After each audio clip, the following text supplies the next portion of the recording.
Zap Crypto, c'est tous les jours, toute l'actu crypto au même endroit. Bienvenue chez vous les zappeurs et zappeuses. Le média Cryptonautes, c'est un média d'actualité crypto qui est entièrement gratuit. Tous les jours, vous y retrouverez pas mal de news. Par exemple ici, article sur l'arrivée de l'ETF XRP, également aussi la possible alt saison, article sur l'IA de ChatGPT qui prédit le prix de XRP, Dogecoin, également aussi le même coin Bitcoin Hyper, article sur Uniswap qui a fait une grosse explosion de plus de 50%. Parce qu'en gros, ils passent en fee sweep, enfin en gros, ils partagent un peu les revenus, ils vont burn du Uni. Ensuite, les 3 cryptos à acheter pour devenir millionnaire à Noël. Alors attention avec ce genre de titre, parce que ça fait quand même flipper. Bref, vous le voyez, il y a un petit peu entre guillemets à boire et à manger sur Cryptonautes. Donc après, c'est à vous de faire votre saut. Et celle qui m'a quand même fait le plus rigoler, c'est ce mail-là que j'ai reçu. Je crois que je l'ai reçu sur ma boîte perso, celui-là, pour pas vous cacher. Je ne sais pas si on le voit bien, mais c'est quelque chose qui m'a assez interpellé. Le CVE, pour ceux qui travaillent, qui n'ont pas forcément travaillé dans la cybersécurité, le CVE, c'est tout simplement un code d'identification d'une vulnérabilité. Quand on trouve une nouvelle vulnérabilité sur un produit, elle est identifiée, on la fait référencer auprès d'un organisme et il nous attribue un numéro. Avec ce numéro-là, vous avez les informations sur le chercheur, vous avez potentiellement les informations sur la vulnérabilité, les patchs et ce genre de choses. C'est un truc qui est mondial. Ce n'est pas quelque chose qui est localisé uniquement à un endroit. Tout le monde utilise la même chose. C'est une norme standard. Donc là, je reçois un mail, pareil, d'une boîte mail pourrie. C'est pas Ledger. C'est tagué en tant que Ledger, mais c'est pas Ledger. C'est dailyvoice.com.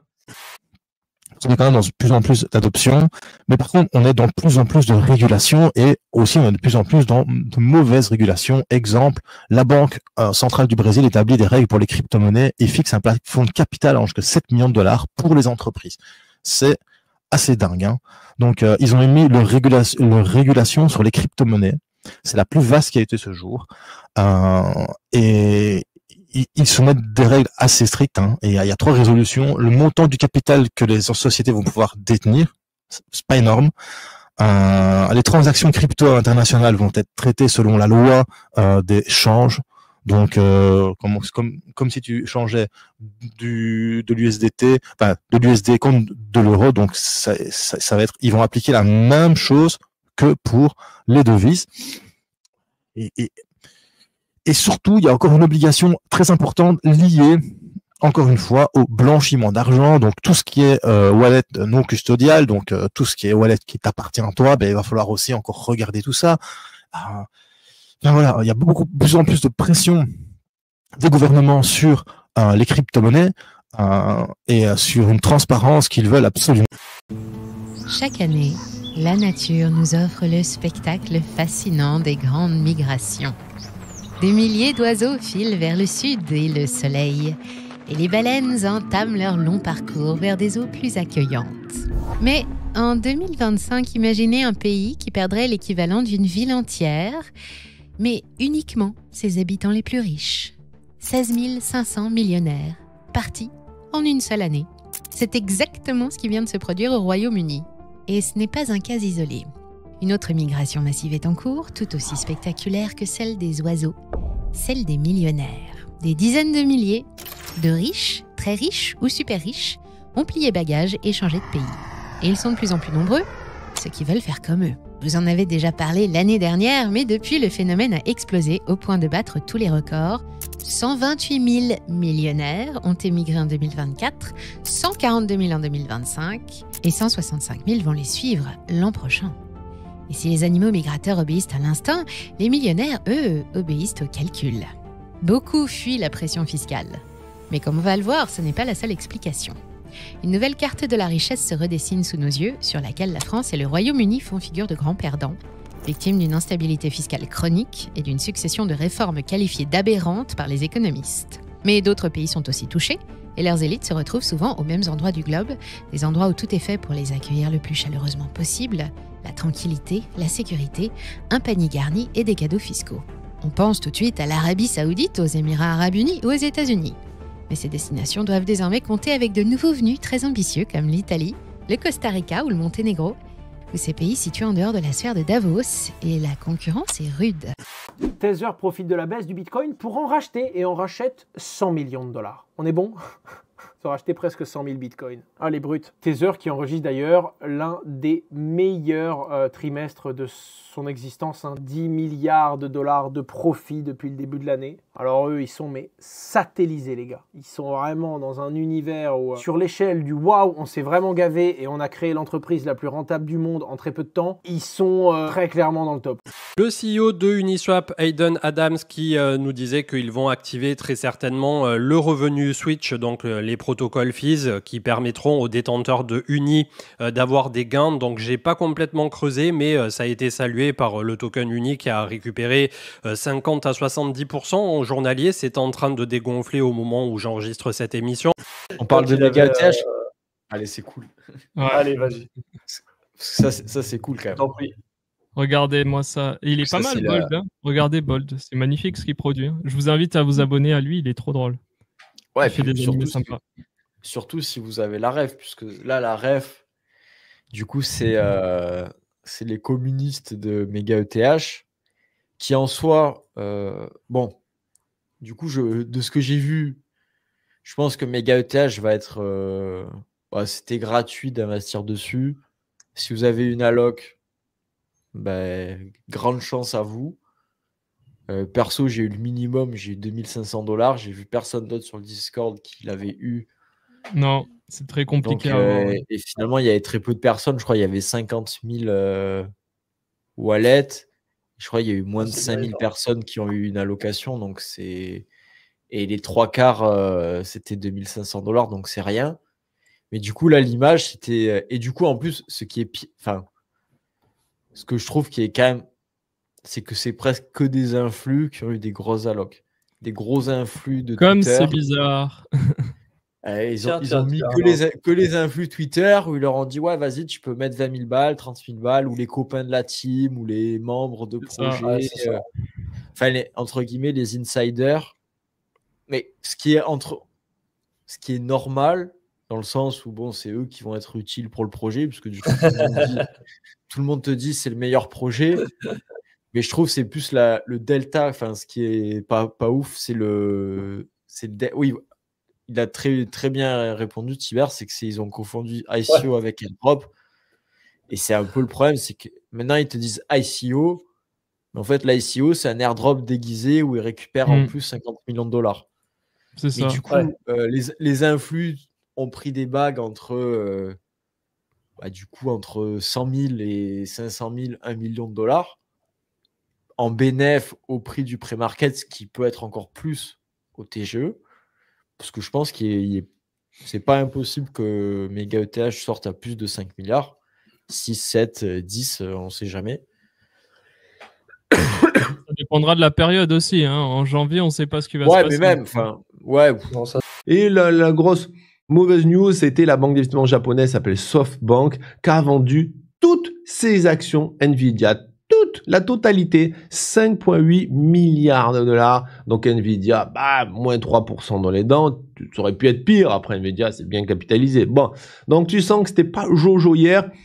Du côté de JP Morgan, ils estiment que le Bitcoin est largement sous-évalué. Selon leurs calculs, si le BTC atteignait le même poids que l'investissement privé dans l'or, son prix devrait grimper vers les 170 000 $. Quand le BTC était à 102 000 $ le 28 août, ils avaient fait une prédiction de prix juste pour le BTC à 126 000 $. Depuis, il y a eu un ATH à 126 000. Est-ce que le prix juste de BTC, ce serait maintenant 170 000 $? Est-ce qu'on va aller vers ça? Bon, là, pour JP Morgan, on pourrait dire qu'il y a peut-être aussi un intérêt d'exposer leurs clients au BTC et de toucher aussi des frais. J'essaye d'apporter de la nuance, même s'il y a pas mal de monde qui pense vraiment que le Bitcoin n'a pas fait un top et le meilleur, le bull run pourrait être à venir encore, peut-être en 2026 dans ce cas-là. Mike Novogratz, qu'est-ce qu'il dit? Les marchés de la crypto ont été très lents. À mon sens, il est préférable qu'après un très long marché haussier, de nombreux détenteurs à long terme rééquilibrent leur valeur nette en se diversifiant. Ceci est sain à moyen et long terme, car ces positions sont distribuées. À court terme, c'est différent. Autrement dit, il y a des détenteurs de long terme de Bitcoin, ils en ont depuis longtemps, ils en ont acheté pas cher. C'est normal qu'ils vendent pendant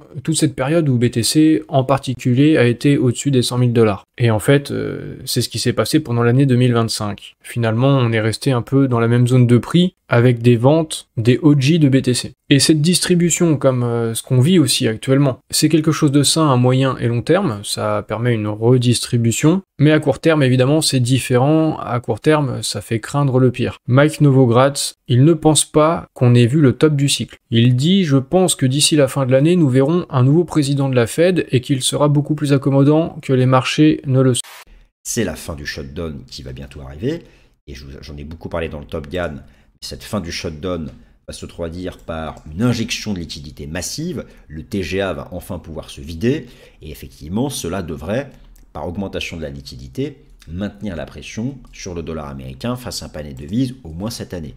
Et bien sûr, la fin du programme de quantitative tightening de la Réserve fédérale des États-Unis, ce programme de QT qui termine le 1er septembre. Certains sont même déjà en train de parler d'une réaugmentation du bilan de la Fed à partir de l'année prochaine. Bien sûr, dans quelle proportion et pour quelles raisons? Nous n'en sommes pas là. Pour l'instant, c'est simplement le bilan qui va cesser de baisser. Mais ces questions de liquidité seront toujours un poids sur la tête du dollar américain face à un panier de devises. Donc, comprenez qu'au stade actuel, le dollar américain est donc à la croisée des chemins sur le plan technique, mais qui n'a pas encore validé de renversement haussier, parce que ces fondamentaux ne sont pas disponibles, ils le seront peut-être, et surtout vous avez ces deux-là qui maintenant. On aura probablement, alors normalement on devrait avoir je pense le CPI ce jeudi, ça devrait sortir à mon avis, je vois pas de raison que ça soit pas le cas, et puis surtout pour le moment on n'a pas d'infos sur quand va sortir le rapport sur l'emploi, ça serait intéressant de savoir quand même le rapport NFP, quand est-ce qu'on va l'avoir, peut-être sur Trading Economics, je m'en pose une petite seconde, j'essaie de trouver ça. Alors j'ai beau regarder, je trouve pas. C'est-à-dire le rapport NFP, le dernier date du 5 et puis on n'a pas ni sur Trading Economics ni quoi que ce soit d'infos sur probablement dans vraiment le jour après le release du shutdown ou 2 jours après.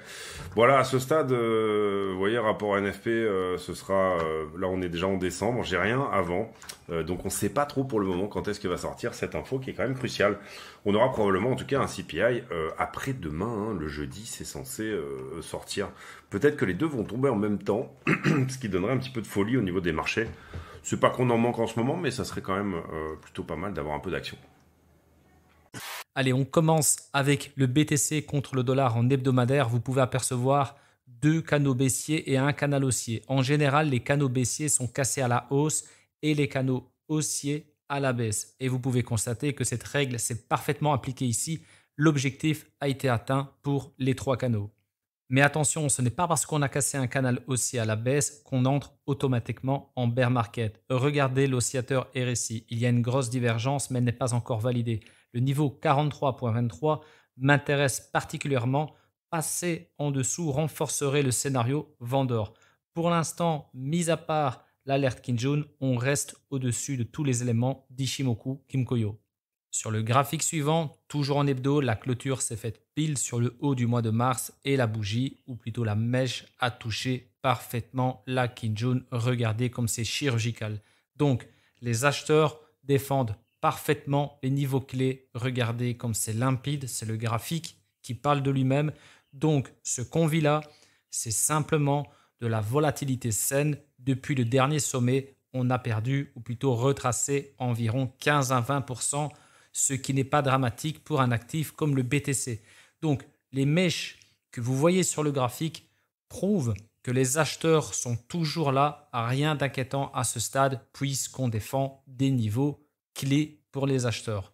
Donc, sur le 3e graphique, c'est simple, je vous l'ai déjà partagé plusieurs fois, mais c'est important que je vous le rappelle.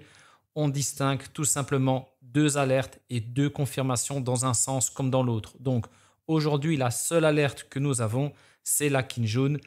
Pas de deuxième alerte ni de confirmation. Regardez ici, on a eu 2 alertes et ensuite les 2 confirmations. On est rentré en bear market et dans l'autre sens, on a eu les confirmations haussières. Donc, ce que vous voyez là, aujourd'hui, ce n'est pas des confirmations baissières. On est déjà passé sous la Kijun. On a rebondi à plusieurs reprises sur la SSA comme on l'a fait dans le cycle précédent. Donc, pour l'instant, RAS par rapport à Ichimoku Kimkoyo sur de l'hebdomadaire. Certes, on a une grosse divergence baissière qui est même encore plus impressionnante que celle du cycle précédent.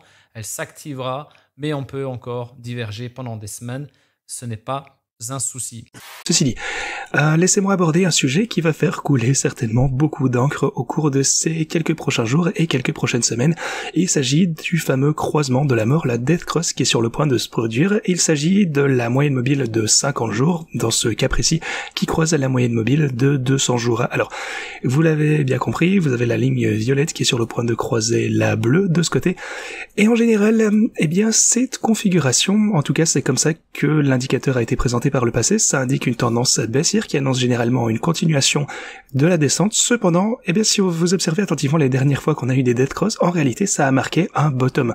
Donc, lorsqu'on est en période de bull market, et donc je pense que c'est le cas, on a tendance à pumper après ceci. Regardez ceci, pour le coup, ça s'est produit au début de 2025, et ça a effectivement marqué le bottom, suivi d'une forte hausse. Vous observez le même phénomène en juillet de 2024, donc le death cross qui marque le creux ici, et également en 2023, en juillet, on a une forte poussée. Cependant, ici en 2022, lors de l'effondrement de FTX, on observe un croisement et ensuite une chute de 65%. Donc, ça dépend vraiment si on est dans un bear market ou dans un marché haussier. Donc, eh bien, c'est toujours un tournant décisif quoi qu'il arrive, mais si vous pensez qu'on est toujours dans un marché haussier, alors on dirait qu'on approche du bottom du moins. Et si vous pensez qu'on est dans un marché baissier, alors attendez-vous à davantage de baisse à l'annonce de ce signal. Personnellement, je pense qu'on est dans un bull market, vous le savez, donc je ne pense pas que ce soit trop inquiétant, mais attendez-vous par contre à beaucoup d'articles sur Twitter ou beaucoup de spéculations sur YouTube, etc. Donc voilà, je voulais juste vous donner le contexte complet et vous dire que même si effectivement, en général, la death cross c'est un signal bearish, eh bien lorsqu'elle apparaît dans un marché haussier, maintenant reste à déterminer si on est toujours dans un marché haussier, mais c'est ce que je pense, et bien généralement ça marque le bottom et après ça on remonte. C'est justement la course des IA sur la partie trading. Je vous ai donné mon avis, il y a de ça quasiment au début quand c'est sorti. C'est sorti quoi? Le 18 octobre. Je vous ai dit, pour moi, ça tend tout à finir dans le négatif. Je suis passé un peu pour un illuminé, parce que quand je vous l'ai dit, on était quasiment sur la partie la plus haute avec DeepSeek.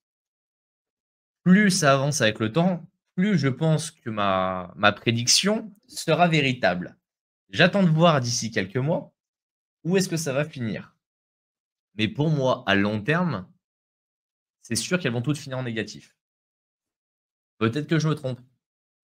Mais voilà, c'est pour vous rappeler que tous les charlatans qui vous vendent des algos qui vous font gagner de l'argent miraculeusement sur du copy trading et ce genre de choses, quel que soit le support, que ce soit de la finance trading, que ce soit du BTC, de la crypto ou quoi que ce soit, attention, attention, vous êtes souvent le bon dindon de la farce. Et si tu n'es pas rassasié, retrouve à gauche le Zap Crypto de la veille et à droite le Zap Crypto de l'année dernière, jour pour jour. Tu as trouvé une ou plusieurs actus intéressantes? Fais-le moi savoir en commentaire.